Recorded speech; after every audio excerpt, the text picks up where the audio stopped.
Please subscribe and share this video with your friends.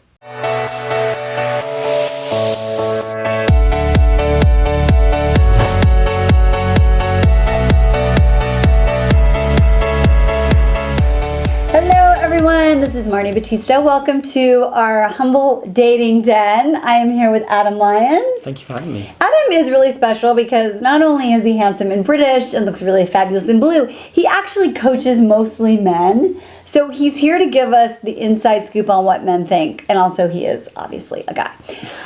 This question that we got is really huge. Actually, if you are financially stable, ladies, if you are self-sufficient, and you are with a guy who does not make as much, if you're the breadwinner, who should pay? This is kind of an interesting topic. It's tough because you're kind of in this conundrum where, on one hand, you don't want to take away the male's power. I mean, right. You know, and if you don't compare yourself to him for a second, you just think he's working incredibly hard to make his money however it is that he's making it. Yep. And he's proud of how much money he's making, hopefully. So when it comes to a date, he still wants to have that. You know, he may have been raised with the idea of like, I have to look after a female, and just because he cares about you and he's in love with you or falling in love with you or what have you, as the case may be, that doesn't mean necessarily he should lose all his ideas and thoughts and things that he's grown up with, because that's one of the reasons you're attracted to him, is because he's got that. Right, he's got that masculine alpha sort of thing in some way. Yeah, but then on the flip side, you could easily crush it and take it all away from him, and then he's not going to be the guy that you want to be with anymore, and the whole thing falls apart. It just blows up. So when you're talking about first dates, one of the things we're sort of in agreement about is that do not offer to pay. My pet peeve is the fake grab, the fake purse grab. I hate that thing. Because then if the guy goes, oh, okay, they're pissed. Yeah, it's just really, everything about the fake purse grab is awkward. Like, it's incredibly difficult. It's incredibly awkward. It essentially says to the guy, you know, I don't really want to pay, but I want to make a show to pay. And then he's like, well, should I accept? Yeah. I don't want to, you know, I don't want, you know, to upset her if she's a feminist, you know, because then she might get mad at me, so maybe I should let her pay. And then you're like, but I don't want to. It's just awkward. It's awkward. So let him, if he offers, let him pay. Yeah, 100%. And you know, like if you want to do something, this is one of my favorite things, and it's something that I'm a big advocate for in my own dating life. It's to say, you know, make an announcement and be something like, you know, hey, you know what, thank you so much for taking me. This date was amazing, and I really appreciate you, you know, taking care of this.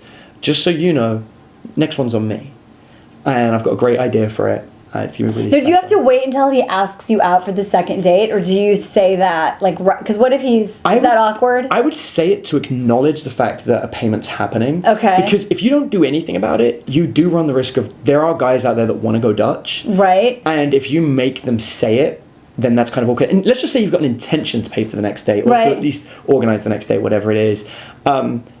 The guy might then still feel that he has to say, hey, do you want to go Dutch on this? Do you want to split? Oh God, that would be so awkward. But there are guys that do it just because they don't want to upset a girl that is proud of her money and, you know, is... I just feel like if you're watching this video, you are a woman who wants a guy who's going to be confident in that. I feel like also the more you get into it as the relationship progresses, and you were talking about this, and I think it's really like important, is that then it becomes a conversation. It does. Like, let's not have it be the elephant in the room. Like, you know you're making 6 figures, he doesn't. He still wants to impress you.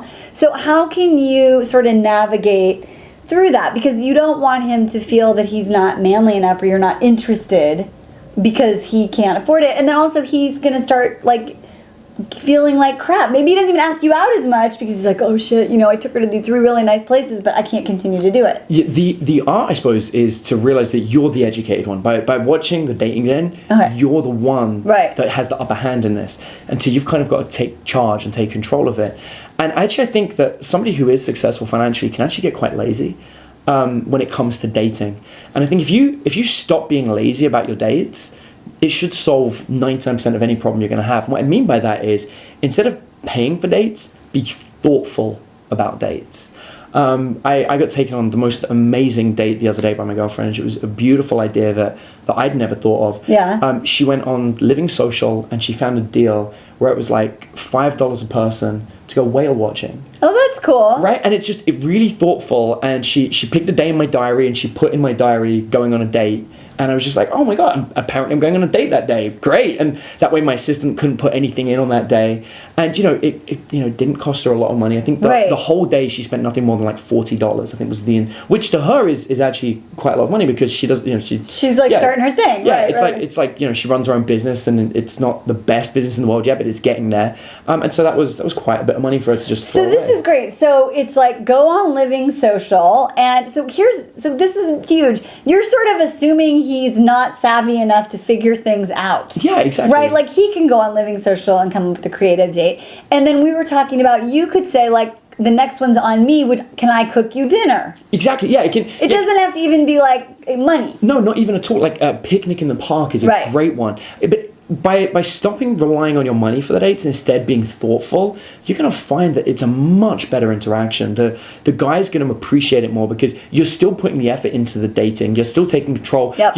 You're stopping him having to pay for every other date, but you're not showing wealth off as a means of doing that. You're being thoughtful, and that's going to mean a lot more. You're going to appreciate the dates a lot more. I think that's so huge. Yeah, I love this advice. It's a much better way of doing it. So, and then ladies, you want to have a conversation, right? So then you decide, we're going to go switch. I'm going to pay for a date. You're going to pay for a date. We're going to go splitsies, which is really important that you have these conversations now, because if he's going to ultimately be your husband or your long-term partner, then you have to decide what your money values are and have these conversations. And if you're not being successful in the dating phase, well then. Yeah, it's one of those things you got to say it as early as possible, realistically, and that's why watching shows like this and learning to improve this is how it can help your dating life. At some point, you're going to have a discussion about who's putting in more effort on dates or who's paying. So just to deal with it right up front, and I'm really forthright about it. When I go on probably my first date with somebody, as the check hits, I say, hey, just so you know, this one's on me, but dessert's on you, or the next date's on you, whichever you want. And just so you know, I don't expect you to spend a load of money on it. Dessert can be, you baking cookies one day. It can be us going to a picnic. I don't mind what it is, but the next one on you. And that's kind of like how I like to date. I take it in turns. One me, one you. I think that's cool. The other thing is if a guy did say that, then you would go, oh, cool. At least I know I'm getting a second date. So if you like him. And if not, you just go, oh, that sounds great. And you smile and you go away. I love that you noticed that. That, for me, is one of the main reasons I started doing it. It was to guarantee the next date. Right. Yeah. That's good. Very clever. Savvy daters. Ladies, so I want you to walk away with this. Don't rule a guy out because he makes less money than you. Sure. It can be an opportunity. There's a million ways to do it. It's the 21st century. So learn how to be a better communicator, and then you're going to double your dating pool. Yeah. I love it.